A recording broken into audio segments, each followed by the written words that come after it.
살아계신 하나님 아버지, 감사와 찬송과 영광을 올려드립니다. 아멘. 오늘도 저희들의 생명을 연장시켜 주시고 복된 새날을 허락하시고 하나님의 은혜의 보좌 앞으로 저희들의 발걸음으로 옮겨주셔서 하루의 시작을 하나님 앞에 예배드림으로, 기도함으로, 말씀을 전하고 들음으로 시작하게 해주시니 아버지 감사합니다. 아멘. 아버지 하나님, 이 시간 하나님의 말씀을 듣겠사오니 주여. 전하는 종의 입술을 주장해 주시고 아멘. 듣는 모든 심령의 마음과 귀를 성령 하나님께서 주장하여 주옵소서. 아멘. 성령 하나님, 진리의 영으로 임재하여 주옵소서. 아멘. 예수 그리스도 이름으로 축복하며 기도 올리옵나이다. 아멘. 아멘. 자, 19장입니다. 19장에서는 일상생활 가운데 드러나는 의인과 악인의, 지혜자와 어리석은 자의 그 차이점을 대조하면서 말씀을 해 주십니다. 특별히 그 지혜로운 자, 의인이라고 불리는 자는 징계를 달게 받고 잘 들어요. 그러나 악인 또는 어리석은 자, 우매자는 징계받는 거, 충고받는 거, 남에게 조언받는 것까지도 즐거워하지 않아요. 좋아하지 않아요. 그런 차이점이 있음을 이제 잠언에서 말씀을 해 줍니다. 그래서 의인, 지혜로운 자는 징계를 받고 그 징계를 통해서 새로운 시작, 훈계를 통해서 자신을 고치고 새롭게 뭔가를 시작하려고 하는데, 이 악인, 어리석은 자는 징계받는 것도 싫고 바뀌는 것도 싫어.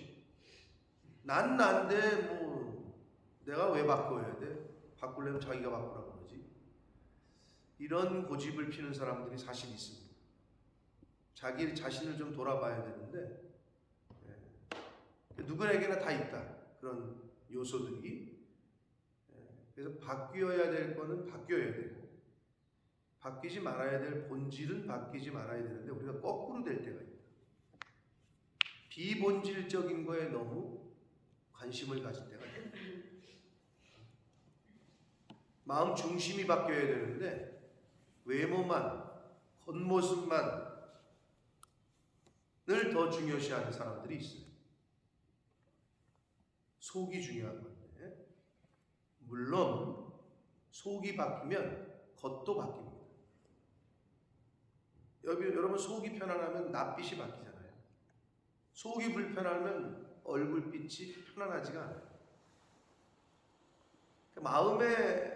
마음이 상하면 마음의 근심은 뼈를 썩게 해요. 그러나 마음이 즐거우면 그 어떤 보약보다도 좋은 약이에요. 아무리 보약을 먹으면 뭐예요? 맨날 스트레스 받아가지고 몸에서 이상한 암덩어리 만드는 것들이 막 분비가 돼요. 근심, 스트레스는, 옛날 어르신들 화병은 약이 없다.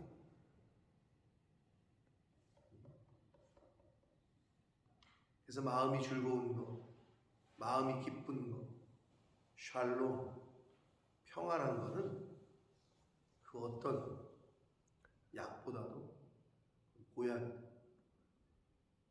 자, 그래서 오늘 이 19장 우리가 17절까지 말씀을 보는데, 이 말씀 속에서 의인과 악인, 지혜자와 우매자의 모습, 어리석은 자의 모습을 비교하는데, 나는 어떤 모습이 더 많았는지 또는 많은지 이걸 살피셔서,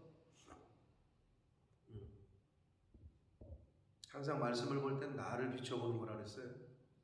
가족끼리 이렇게 예배를 드리는 걸 가끔 보면 설교 들을 때 자꾸 옆 사람 푹 찔러. 오빠 말씀하시잖아 이러면서. 왜 자꾸 남을 찌르냐고. 내 모습을 비춰보는 거예요. 항상 그걸 잊지 마시고.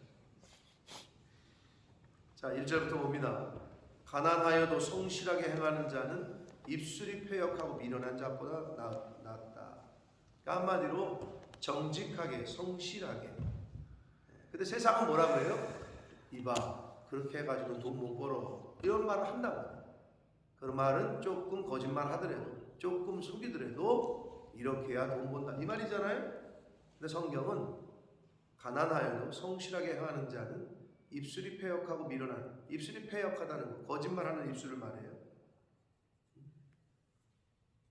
근데 거짓말해서 돈 버는 사람이 똑똑한 사람이라고 세상에서는 칭찬을 받는데 성경은 미련하다고 합니다. 그의 마지막은 패망이라고 말씀합니다. 그러니까 여러분 흔들릴 필요가 없다니까. 만약에 정직하지 못하게 해서 돈을 벌었다. 그거는 멸망을 앞당기는 거예요. 근데 정직하게 성실하게 했는데 가난하다. 그게 낫다. 참 쉽지가 않죠, 그죠?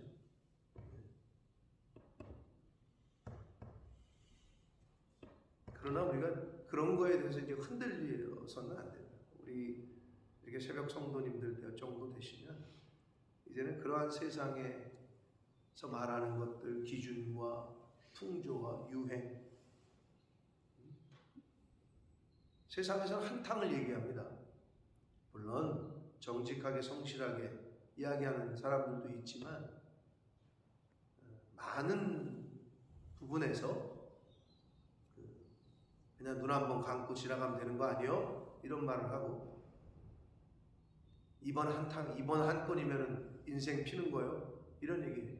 근데 거기에 별로 의로운 게 없어요. 거기에 별로 정직한 게 없어요. 그런데 자꾸 거기에 귀가 쏠려요. 왜? 이 세상은 만몬이 주관하고 있기 때문에. 근데 우리는 말씀의 지배를 받고 예수 그리스도의 주인 되신 예수 그리스도의 지배를 받고 있기 때문에 그거하고는 다른 거지. 거기를 흔들릴 필요도 없고 부러워할 필요도 없고.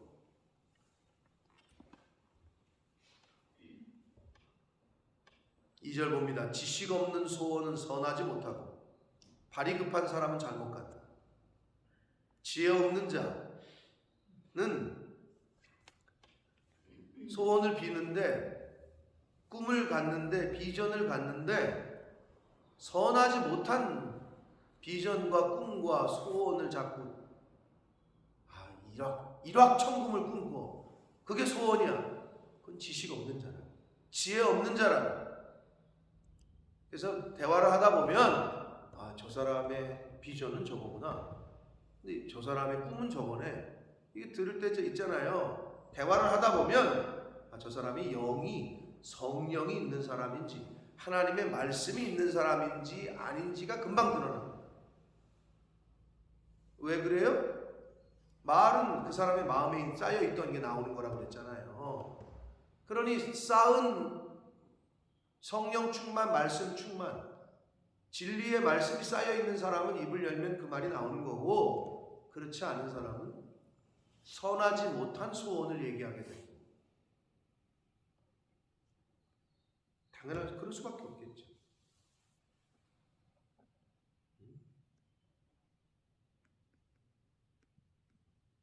그러니까 내 소원이 뭔지를 스스로에게 물어보시고, 뭐를 꿈꾸고 있는지. 발이 급한 사람은 잘못 간다. 발이 급하다는 말은 뭐예요? 성급한 사람이 말이에요. 조급한 사람. 성급하면 어떻게 돼요? 잘못 선택하기가 쉽습니다. 네. 성급한 사람. 시험 볼 때 어떻게 해요? 조급한 사람들. 성급한 사람들. 그러면 실수하기가 쉽죠. 당연한 거죠. 네. 침착한 게 우선이죠. 침착하면은 실수할 확률이 확실히 떨어져요. 근데 그건 운동선수도 그렇고 침착해 있는데 막 당황해요. 막 급해. 그러면 실수를 해요. 근데 운동이건 시험을 볼 때건 어서 일을 할 때건 어느 때든 이건 마찬가지예요. 침착하면 실수가 줄고 조급하고 성급하면 실수가 많아져요. 3절 사람이 미련함으로 자기의 길을 굽게 하고 마음으로 여호와를 원망한다. 자, 대꾸하는 걸 잘 보세요. 잠언의 특징이잖아요. 항상 앞에 문장과 뒤에 문장을 대꾸를 이루고 있는데 사람이 미련하다. 그래서 그 미련한 사람은 자기 길을 굽게 한다. 잘못된 길을 가게 한다는 거잖아요. 그럼 누가 미련한 사람이냐? 마음으로 여호와를 원망하는 사람. 그게 미련한 사람이고 그 결과는 뭐냐? 잘못된 길을 간다는 거예요. 그러니까 미련한 사람이 누가 미련하냐? 마음으로 여호와를 원망하는 사람. 그러니까 하나님을 믿지 않는 사람, 예수 그리스도를 영접하지 않는 사람, 복음을 배척하는 사람이 미련한 거야. 그럼 복음을 배척하잖아요. 진리를 리젝트 하잖아요.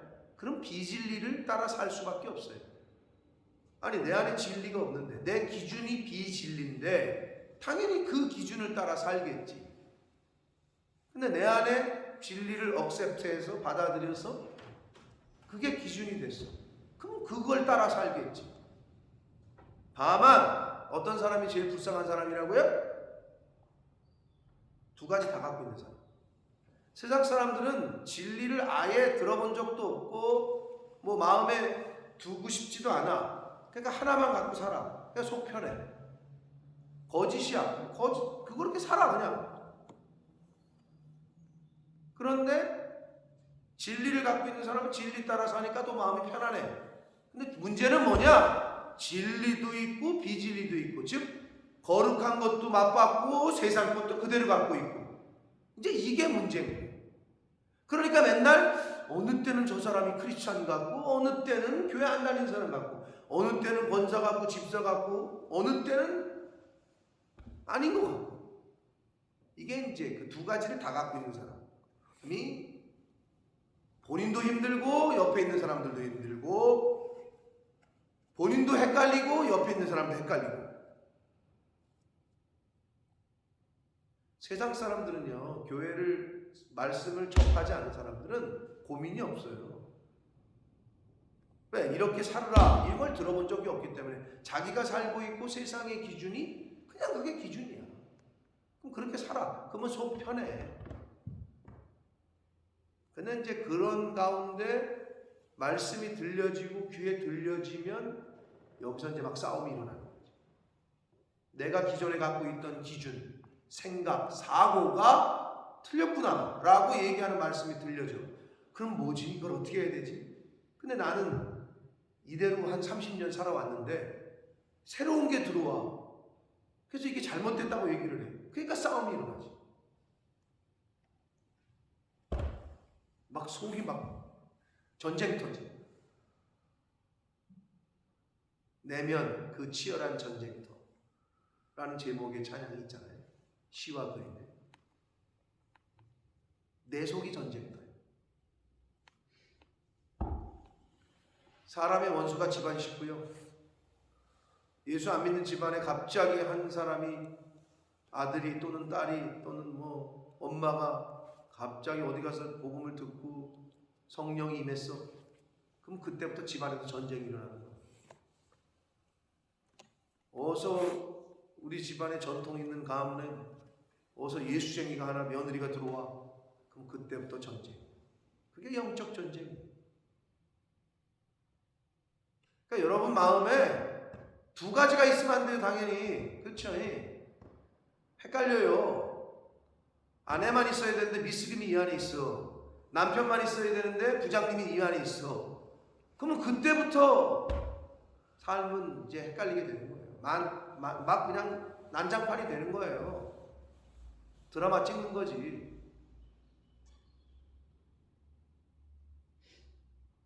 빨리 버려야 돼요, 그거는. 버려야 될 마음은 빨리 버려야 돼. 버려야 될 생각은 아예 여기 두면 안 돼. 끊어버려야지. 그게 이제 세상 사람들은 뭐냐? 윤리 도덕이라는 걸로 방어막을 쳤었지. 옛날에는. 처제가 요번에 새로 동생이 결혼을 했는데 처제가 이뻐. 이쁠 수 있지. 근데 그걸 동생의 와이프를 하고 윤리도덕이라는 걸로 이게 옛날에는 어느 정도 막이 쳐졌어. 스크린이 필터링을 했다고. 근데 세상이 너무 악해져서 드라마나 뭐나 계속 불륜 이런 거를 계속 보내. 방송을 해. 그러니까 막 사람들이 죄성이 있잖아. 걔가 말초신경이 막 자극을 하면서 야 저거 사랑인가? 저거 나도 그 생각이 있었는데 드라마에서 나오니까 그래 나도 저렇게 한번 해볼까? 이렇게 되는 거지. 그게 그렇게 됐잖아요. 그래 나도 다른 미스김이 눈에 들어왔는데 그래 사람이 양심이 있지. 윤리 도덕이 이게 필터링을 해줬다고 그거를 옛날에는. 근데 지금은 이게 너무 편만해졌어. 드라마나 뭐 미디어를 통해서 그게 또 포장이 돼. 우리 이대로 사랑하게 해주세요. 그게 무슨 사랑이야? 근데 그러니까 자신감을 얻는 거야. 그래 나도 한번 질러보자. 인생 한 번뿐인데.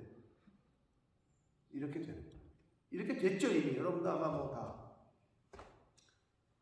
근데 그런 막장 드라마가 시청률이 막 17% 막 20% 막 가니까. 여기는 이 세상은 돈이 돼야 되는데 시청률이 안 올라가면 광고가 안 되고 돈이 안 되니까 자꾸 그런 걸 만들어내. 그러니까 사람들이 그걸 보면서 용기를 얻어. 나도 한번 해보자. 그러니까 이제는 더 이상 윤리 도덕이라는 필터링으로는 걸러낼 수가 없어요. 하나님의 말씀, 진리의 말씀만이 우리의 마음을 연단하신다. 그래서 여호와는 사람의 마음을 연단하신다는 거예요. 하나님의 말씀만이 저와 여러분의 마음을 연단하실 수 있습니다. 자, 4절 봅니다. 재물은 많은 친구를 더하게 하나 가난한즉 친구가 끊어진다. 뭐 이건 당연히 고개가 끄덕여지시죠. 돈 없는 사람 곁에 친구들 많지 않아요. 제가 얘기했잖아요. 제 아내가 그 얘기할 때 잠깐 뭐 잘못된 전화가 와가지고 잠깐 나갔다 왔잖아요. 근데 그리고 나 들어왔는데 왜 성도님들이 빵 터졌는지 이해를 못해. 나도 어느 부분에서 빵 터졌는지 모르겠다. 영상을 돌려봐라 그랬거든요. 어저께인가 그저께 여러분 왜 단체로 빵 터진 적 있잖아요. 떡볶이 먹으러 갔는데 나는 돈이 없으니까 돈 없는 사람은 둘 중에 하나라고 그냥 지나가든지 우르르 야 우리 먹으러 가자 그랬는데 돈 없는 사람은 기가 죽죠. 그러니까 이제 집에 가든지 아니면 목소리가 더 커져요. 야 니네가 사 그러면서 그냥 빈대처럼 그냥 가서 포크로 그냥 아니 옛날에 이쑤시개 그걸 찢어서 그냥 먹는 거야 그냥. 남이 뭐라고. 둘 중에 하나를 선택해야 돼. 근데 여러분이 어느 부분에서 빵 터졌는지 모르겠는데 제 아내가 궁금해하더라고. 왜 갑자기 단체로 다 먹고 있냐고. 나도 잘 모르겠다. 어느 부분인지는 돌려봐라 내가 영상을 그랬는데 돈이 많으면 주변에 많이 붙어요 사람이. 응? 아니, 먹을 게 있어야 사람이 붙죠. 쉽게 얘기하면. 근데 먹을 게 없어. 그러면 뭐 지풀도 없네. 그러면서 다 끊어진다. 사업이 잘 될 때는 이 사람 저 사람 연락도 안 하던 사람이 막 전화하고 막 찾아와. 근데 망하잖아요. 부도났다 그러잖아요. 있던 친구들도 떠나요. 또는 가족도 떠나요. 또는 마누라도 떠나요. 사업이 망하면.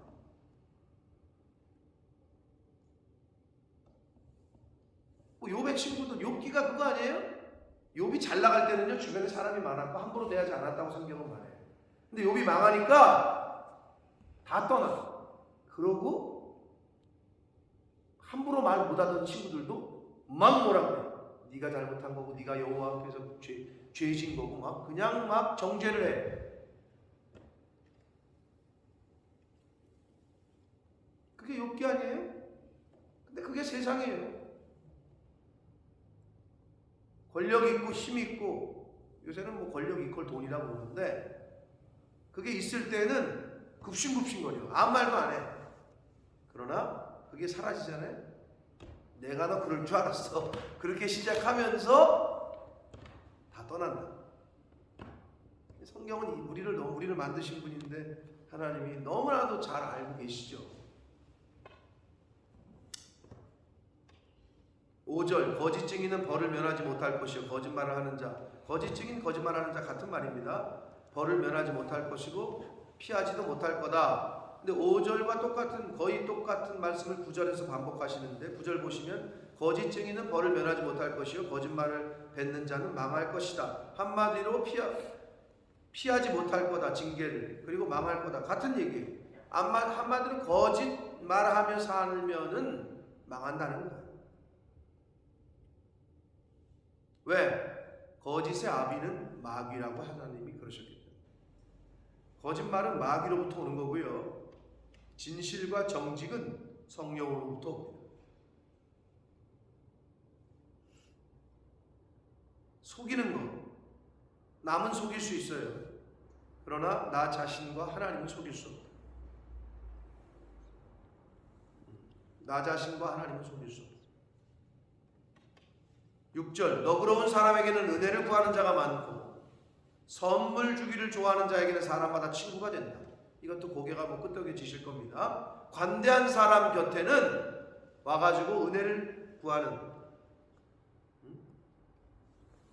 동정심이 많고 긍휼을 베푸는 사람 곁에는 와가지고 손을 벌리는 사람이 많아요. 왜? 그 사람이 너그러우니까. 그 사람이 긍휼을 잘 베푸니까. 또 선물 주기를 좋아하는 자, 이거는 실제적인 호의를 베푸는 사람을 말해요. 야고보서에 뭐라 그랬어요? 너 왜 그래? 새끼를 하루를 굶었더니 온종일. 그래? 배고프겠다. 아이고 빨리 가서 밥 먹어. 이렇게 말하는 사람들은 그거는 긍휼이 아니라 그러잖아요. 배고픈 사람에게 빵을 줘야지. 근데 우리 그리스도인들이 뭐가 약점인 줄 알아요? 그게 잘 안 돼. 그리스도인들이 뭐라 그러지 않아요? 하나로 끝나. 너 왜 그러냐? 며칠째 밥을 못 먹었어. 그래? 그럼 빨리 가. 내가 기도해 줄게. 뭘 기도를 해줘? 밥을 사줘야지. 참나.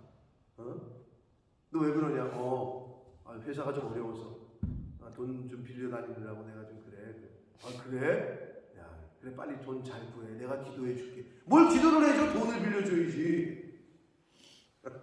실제적인 호의를 베풀어야 되는데 우리 기독교인들은 기도로 그냥 만사땡이야. 제가 여기서 지금 기도를 폄하하는 건 아니고요. 누가 그랬다니까? 크리스찬들의 실제 영적 생활을 잘하고 안 하고 있는지는 돈을 어떻게 쓰는지 보면은 안다. 반대로 믿지 않는 사람들인데 그 사람들이 어떤 성품이고 사람이 제대로 돼 있는지 안 돼 있는지는 그 사람의 거룩한, 돈 쓰는 거 말고 거룩한 부분을 보면 안다. 이런 말을 했어요. 그게 무슨 말인지 이해가 되세요? 믿지 않는 사람들은 자신을 드러내고 나타내기 위해서라도 돈을 잘 써요. 우쭐대기 위해서. 그 중에 하나가 그거 아니야? 밥 먹으러 갔는데 꼭 집을 가진 것도 없으면서 자기가 내겠다고 하는 사람이 있어. 야, 내가 낼게. 이런 사람들. 그게 왜 그래? 자기를 과시하고 싶은 거지. 꿀리기 싫은 거지. 아니, 여기는 지금 다 사회적으로 뭐 연봉 억대 연봉인데 자기는 기껏 뭐 그런데도 자기가 내겠대 항상. 그 자존심이 있는 거지. 거룩한 영역, 보이지 않는 영역을 그 사람이 어떻게 살고 있는지를 보면 그 사람이 제대로인지 아닌지를 알 수 있다는 얘기고, 반대로 크리스찬들은 입만 열면 거룩한 얘기를 하고 또 이쪽에 있기 때문에, 그러나 물질을 어떻게 구별하고 쓰는 걸 보면은 누가 진짜 친구인지를 알 수 있다는 거예요. 목회자들도 비슷합니다. 교회 가서 이제 뭐 선교, 제가 여러분들 뭐 짐작은 하시겠지만 영국에서 하니 근데 잘 모르실 텐데, 늘 말씀드리지만 영국에 있는 선교를 하시는 선교사님들은 목회하시는 분들 말고 너무 어려운 선교를 하고 계십니다. 선택을 해야 되거든. 내가 이쪽에 올인할 거냐, 아니면 비즈니스 에즈 미션, 내가 사업을 해서 선교를 할 거냐. 이건 아주 굉장히 구분을 잘해야 되는데, 그걸 선택을 해야 되는데, 실제적으로 선교에 올인한 사람들은 말 그대로 후원하는 후원교회와 후원하는 사람을 물론 기도해야 되고, 그리고 연결을 해야 되잖아요. 내 선교를 알리고. 근데 너무 어려워. 영국이라는 이유 때문에. 제가 17년 있으면서 느낀 점은 바로 그거예요. 너무 우리가 그 영국 교회에서도 많이 하는 펀드레이징을 하기가 너무 어려워. 돌아다니잖아요. 열이면은 7, 8교회는 그러시냐고 다 들어. 제가 기도해드리겠다. 그게 끝이야. 아니, 나는 기도가 필요한 게 아니라 나는 선교 후원이 필요하다니까. 근데 오히려 넌 크리스찬들이 진짜 어려우시겠네요. 돈 진짜 좋은 일 하시네요. 그러면서 후원을 해.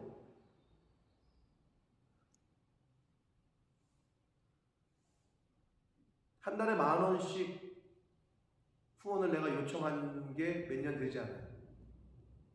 17년 동안 거쳐간 애들에게 그런 얘기를 다 안 해요. 할 수도 없고. 왜? 그래도 어떤 관계가 돼 있고 신앙이 좀 있다고 생각하는 애들에게 제가 카톡을 다 보내봤어. 한 달에 10,000원이라도 여기를 잊지 말고 너희가 여기 사역을 니네가 봤으니 후원해달라. 10%였다. 11조야. 100명에게 보내면 10명이 연락이 와. 그럼 10명이 10,000원을 보낸다고 생각하시면 되는데, 그 10명 중에 교회를 잘 다니는 애들도 있고 안 다니는 애들도 있잖아요. 죄송하지만 안 다니는 애들의 비율이 더 높아요. 10,000원이라도 보내는 애들. 걔네는 을이라도 있는 거야. 그게. 사모님에게 밥을 먹었던 그 을이. 그러나 믿는 교회 다니는 사람들이 그 10,000원을 안 거예요. 큰 돈이겠지.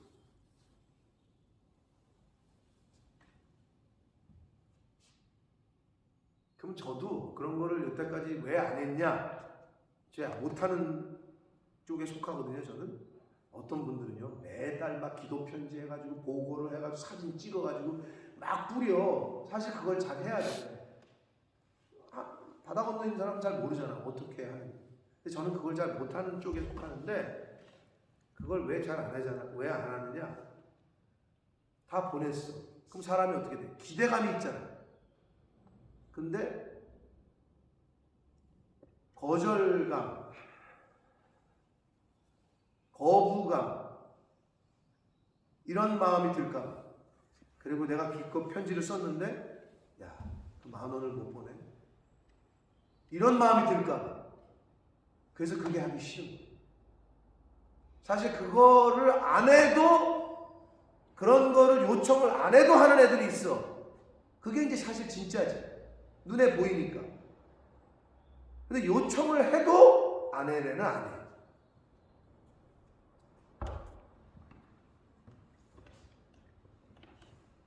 그러니까 실제적인 호의를 베푸는 사람에게는 친구가 많아요.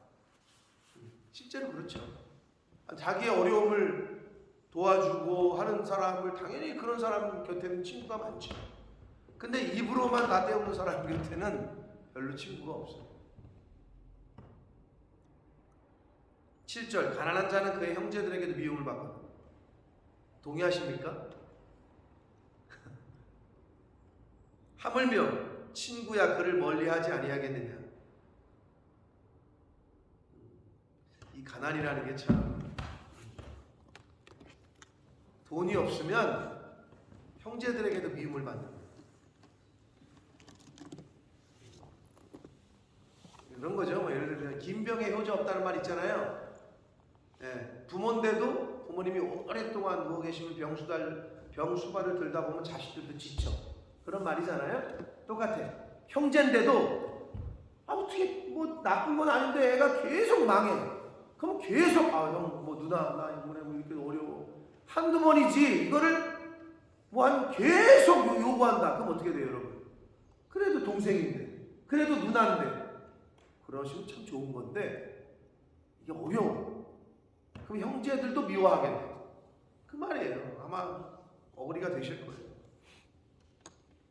친구야 당연히 멀리하죠. 그러면 따라가면서 말할지라도 그들이 없어졌다 이 말은 쫓아가면서 얘기를 해도 찾아와서 얘기를 해도 외면한다는 거예요. 나 이제 몰라. 외면한다는 거예요. 그 말이에요. 외면당한다는 거예요. 그게 세상이라는 거야. 지금 성경이 그 잠언이 말씀하고 있는 건 이게 언제 쓰여졌습니까? 근데 이 말씀은 지금도 동일하게 적용이 돼. 그러면 세상이 이러니 너희들은 그러지 말라라고 교훈하시는 거예요, 여러분. 세상이 이러니까 너희들은 그러지 말아라. 이런 교훈을 하시는 거예요. 8절 지혜를 얻는 자는 자기 영혼을 사랑하고 명철을 지키는 자는 복을 얻는다. 지혜가 있는 자는 당연히 자기 영혼을 사랑하고 복이 되는 거죠.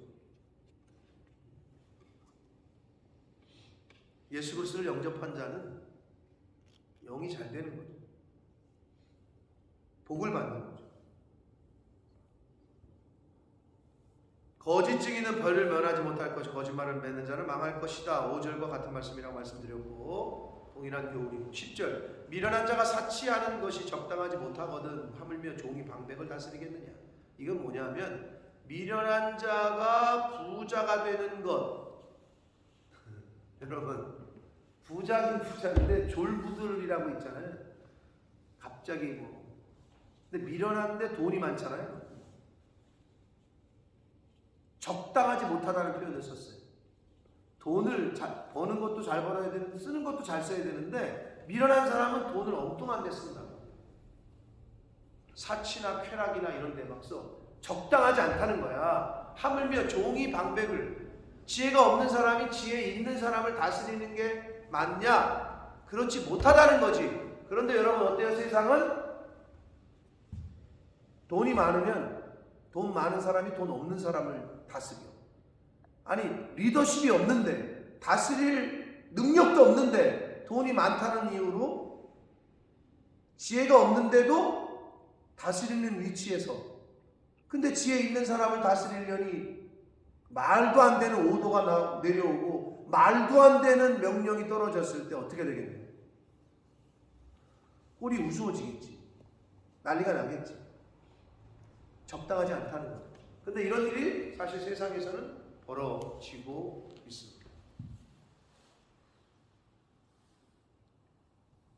11절 노하기를 더디하는 것이 사람의 슬기요 허물을 용서하는 것이 자기의 영광이다. 뭐 이 비슷한 교훈은 계속되고 있습니다. 노하는 것은 더디할수록 좋습니다. 참을인 자 3번이면 살인도 면한다고 그랬어요. 요즘 세상은 무섭습니다. 어제 뉴스에 보니까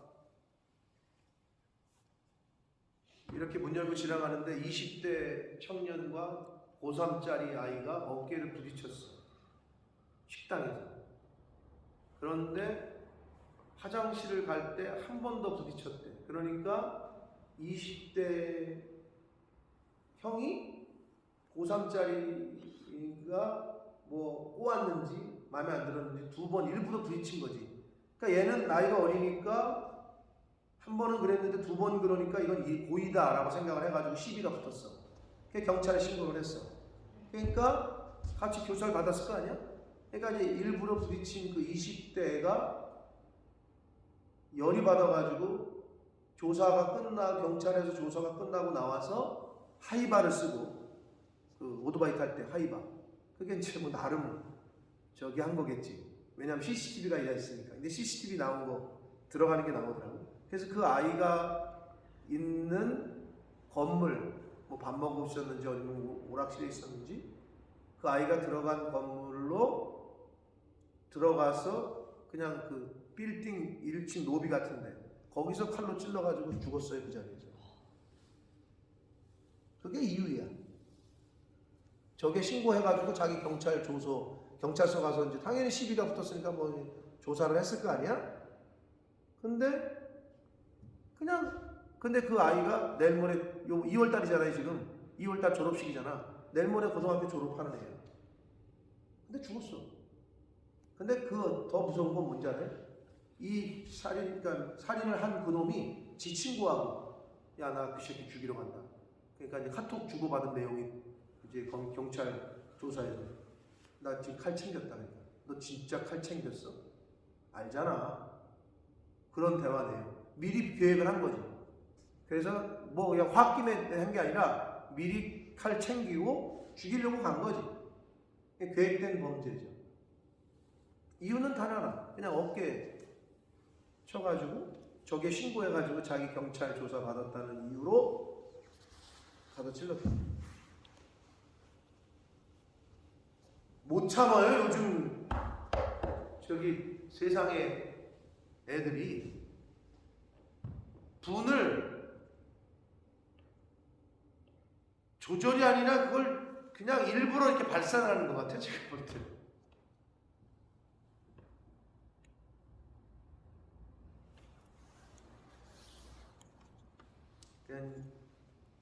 그런 시대를 우리가 살고 있습니다. 젊은 애들이 어깨치고 욕하더라도 그냥 조용히 지나가셔야 되지 뭐 어떡하겠어.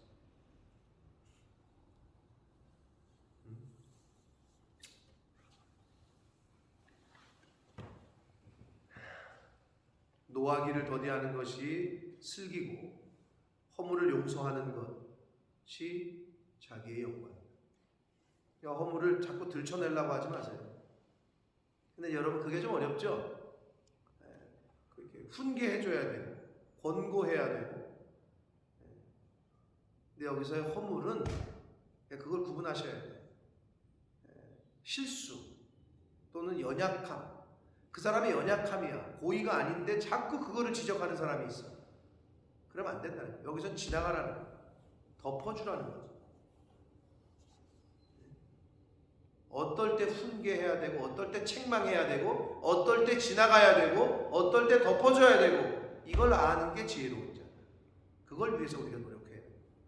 이건 자식을 가리키는 과정에서도 마찬가지입니다. 어떨 땐 눈 감아줘야 되고 어떨 때는 지적을 해야 되고. 이걸 잘하는 게 이제 양육을 잘하는 부모죠.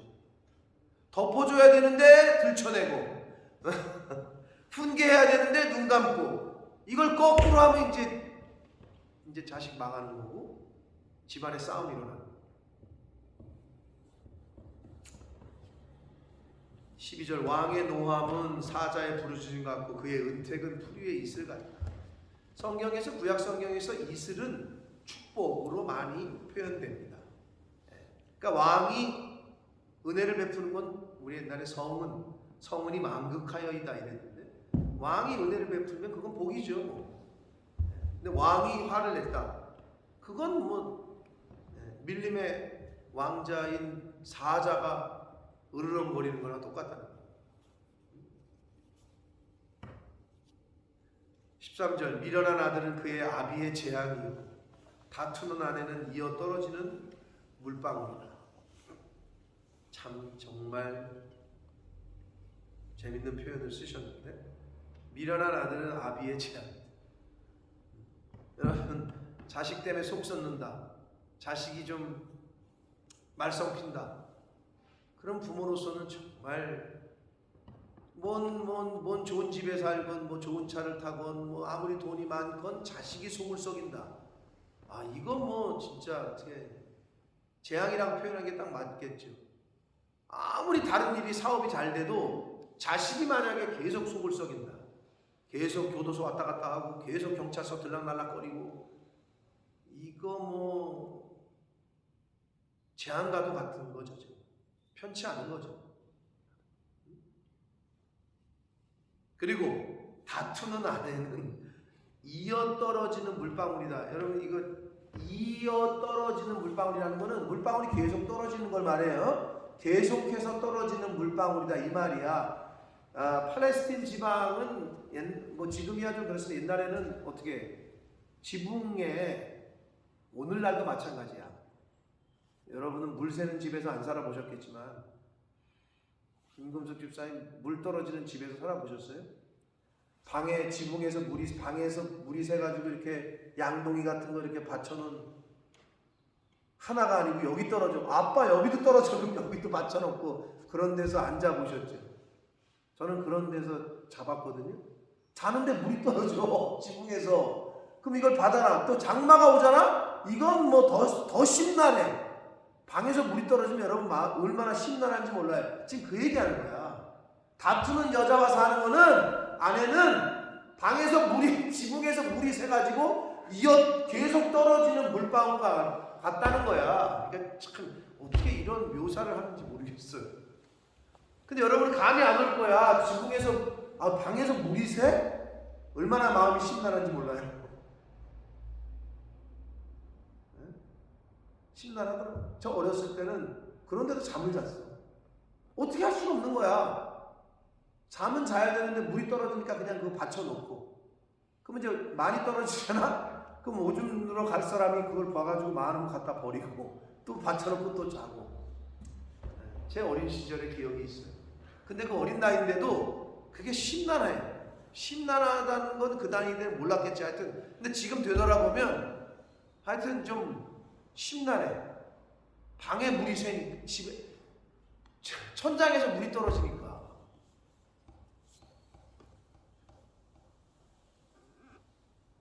김경희 수사님도 그런 데서 안 잡으셨죠? 안 잡았죠?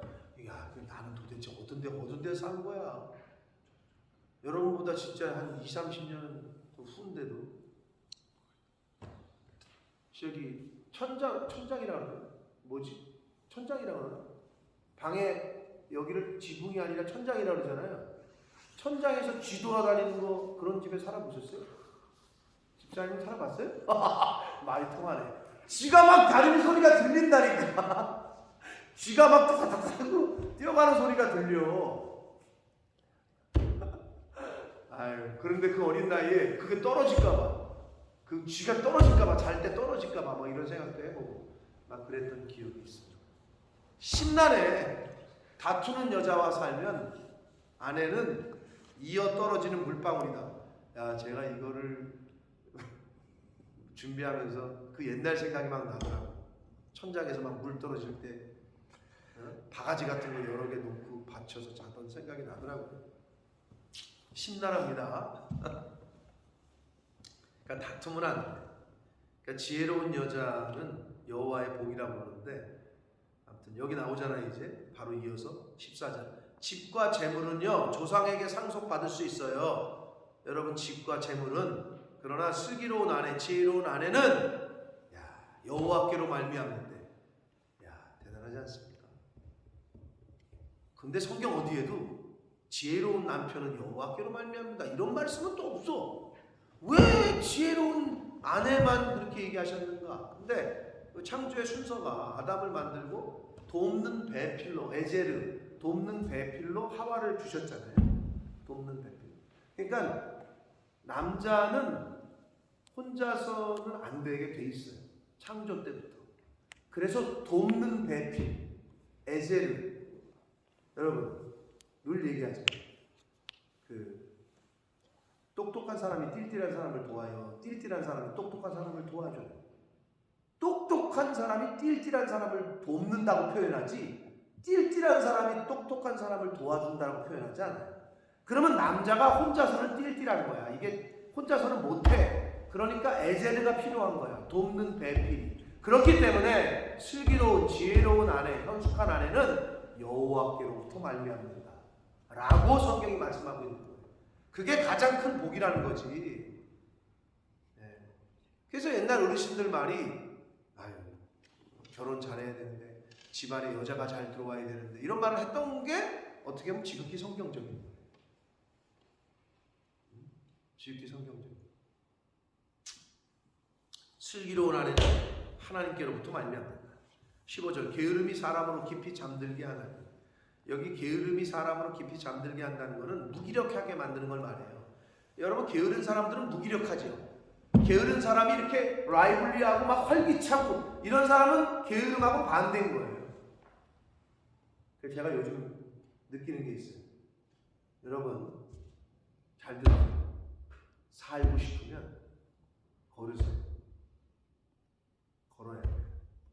그리고 삶을 조금 더 활력 있게 살고 싶으시면 뛰세요. 근데 우리가 차를 타고 다니다 보니까 걷는 게 없어지잖아요. 그러면서 모든 만병의 근원이 다 왔어요.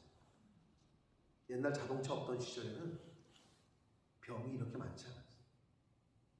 전 초등학교를 4km가 몇 리예요? 유재원 집사님? 10리. 옛날에는 리라고 그랬잖아. 5리를 걸어간다, 10리를 걸어간다. 10리가 4km예요. 4km. 10리를 걸어 다녔어. 여러분 생각해 보세요. 4km 걷는 건 얼마나 걸려요?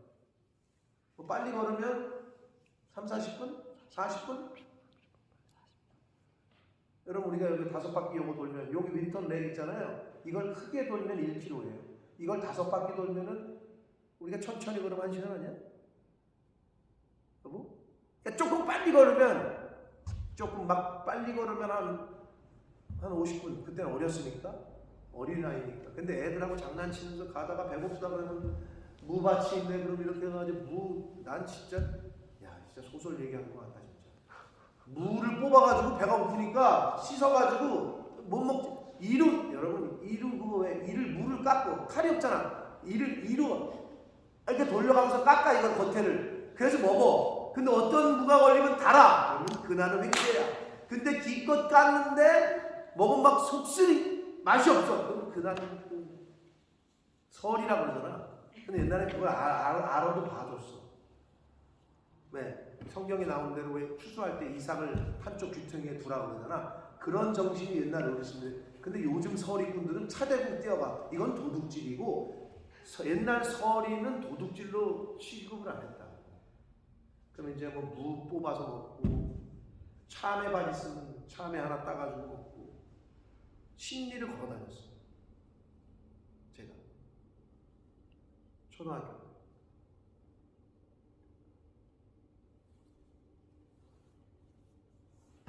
근데 이게 무슨 말이에요? 게으름은 무기력하게 만들어 사람을. 제가 말씀드린 게 뭐냐? 요즘 깨닫는 거는 걸어야 살아. 말죠. 죽은 사람의 특징은 움직이지 않는 거 아니야. 걸어 다니면 내가 살아있음을 느껴요. 근데 여러분 조금 더 텐션을 올리고 싶다. 라이블리하게 살고 싶다. 활기차게 살고 싶다. 뛰세요. 뛰면 내가 어떤 사람이 그러지. 나는 달릴 때 살아있음을 느낍니다. 그 말이 정답이에요. 차를 타고 달려면 그건 그렇지 않아요. 그건 죄송하지만 차가 살아있는 거예요. 차는 세워놓으면 죽어. 사람이건 기계건 움직이지 않으면 죽어. 자전거도 마찬가지야. 자전거는 밟아주고 달릴 때 그 역할을 하는 거 아니야. 근데 죄송하지만 자전거는 좀 나아. 그래도 운동을 하니까. 근데 차를 살려주는 거예요. 그러니까 옛날 오래 세워두면 시동 걸어주라 그러잖아. 왜? 차가 죽지 않기 위해서. 퍼지지 않기 위해서. 사람도 똑같아. 걷지 않으면 죽어요. 그리고 살려면 걸으시고 조금 더 라이블리하게 살고 싶다. 뛰세요. 여러분 이제 내 나이 이제는 나이가 먹어서 뛰질 못해요. 그럼 이제 죽음으로 가고 계시다 이렇게 보시면 돼요. 나는 이제 뛸 수가 없어요. 그러면 나는 더 이상 라이블리하게 뭔가 활기차게 다음 뭔가 이 일을 추진할 그런 게 안 되는 거예요. 정확합니다. 달릴 수 없다. 이제는 나는 달려갈 수 없겠구나. 내 인생은 이제 천천히 걸어야 되는 인생이 됐구나. 그렇게 보시면 정확합니다. 살고 싶으면 걸으시고 더 뭔가를 추진력 있게 하고 싶다. 뛰세요. 게으른 사람은 무기력합니다. 태만한 사람, 이것도 게으른 사람을 말해요. 줄일 것이. 뭐 당연한 말이죠. 게으른 사람은 배가 고파요. 16절 계명을 지키는 자는 자기의 영혼을 지키거니와 자기의 행실을 삼가지 아니하는 자는 죽을 것이다. 결국 자기의 내 행실을 삼가하고 단속하기 위해서는 하나님의 말씀을 지켜야 된다는 거예요. 계명을 지키지 않는 자는 자기의 영혼을 지키는 거지만 계명을 지키지 않는 자, 그래서 자기의 행실을 자기 멋대로 하는 사람은 자기 영혼을 지키는 것이 아니라 자기 영혼을 죽이는 거다. 이런 말씀입니다. 자, 17절. 이 말씀 너무나도 유명한 말씀이죠. 1917. 가난한 자를 불쌍히 여기는 것은 여호와께 구워드리는 것이다. 야, 이 말씀이 참 무서운 말씀이에요. 그러니까 가난한 사람은 여호와께서 돌보신다고 그러고 가난한 사람을 불쌍히 여기고 긍휼히 여기고 도와주는 것은 하나님께 구워주는 거래. 야, 이보다 더 큰 수지가 어디 있습니까? 하나님이 갚아주신. 여러분, 보편적으로 그래서 선교사님들 자녀들, 목회자님들 자녀들이 보편적으로 다 그런 건 아니에요. 보편적으로 왜 잘 되느냐? 계속 주는 입장에 있기 때문에, 선을 베풀기 때문에, 일반적인 사람들보다는. 그러니까 이 성경 말씀대로지 하나님께 부어주는 건데 하나님이 갚아주시네. 그러니까 하나님이 갚아주시지. 아버지는 빚에는 지붕에서 이렇게 컸는데 승혁이는 그런 데서 안 크잖아요. 아버지는 집을 영어도 못해가지고 고생했는데 쟤는 영어 잘하잖아요. 이게 다 갚아주신 거지 뭐겠어요? 안 그래요? 아버지는 초등학교 6학년 때 나이키가 뭐야? 프로스펙스 신발 한번 신고 싶어가지고 그렇게 애들은 프로스펙스 신는데 저는 초등학교 1학년 때까지도 고무신을 신었어요. 초등학교 1학년 때까지. 운동화 하나, 축구 하나 사려고 새벽 5시, 4시에 일어나가지고 신문을 돌렸어요. 동아일보. 그게 한번 신고 싶어가지고. 근데 얘는 나이키 신고 있고 마음대로 신잖아. 이게 다 갚아주신 거 아니고 뭐겠어요? 그쵸? 하나님께 구워드리는 거예요. 여러분, 이거보다 더 큰 수지 만든 게 없어요. 응?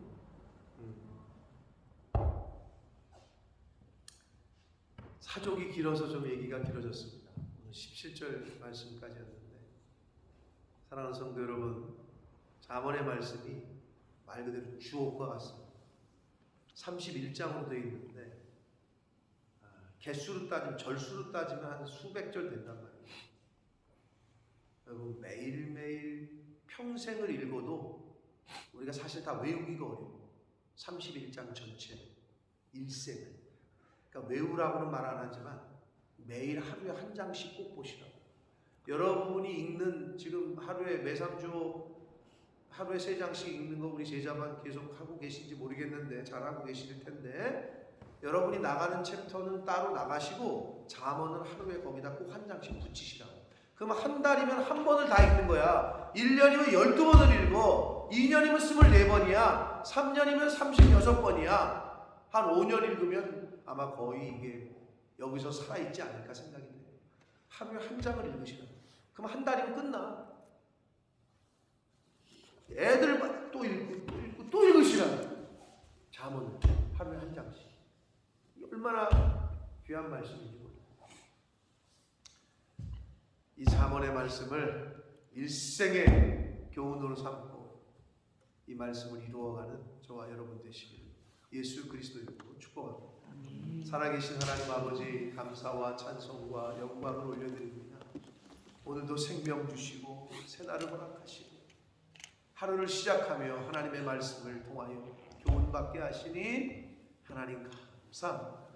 아버지 하나님, 저희들이 무엇이 간데 이 아침에 하나님의 집에 이 은혜의 보좌 앞에 인도해 주시고 또 이 자리에 있게 해 주시는지 하나님 감사합니다. 교회를 가고 싶어도 움직일 수가 없는 사람들, 교회를 가고 싶어도 교회가 없는 곳에 사는 사람들, 교회가 가고 싶어도 갈 수 없는 상황에 놓인 사람들이 얼마나 많은데, 아버지 저희들을 이렇게 은혜의 보좌 앞으로 인도해 주시고 또 이 자리에 있게 해 주시니 하나님 감사합니다. 아버지, 하나님이 부르시는 그날까지 이 자리를, 이 시간을 지킬 수 있는 사모하는 저희들 모두 그가 되게 해 주옵소서. 아멘. 하루를 또 주셨습니다. 하루를 시작합니다. 아버지, 오늘 주신 말씀들 가운데 저희들이 이루어야 될 것들이 있다면 기억나게 해주시고 그 말씀 지키고 이루어가는 오늘 한 날이 되게 하여 주옵소서. 아멘. 예수 그리스도 이름으로 축복하며 기도 올리옵나이다. 아멘. 하늘에 계신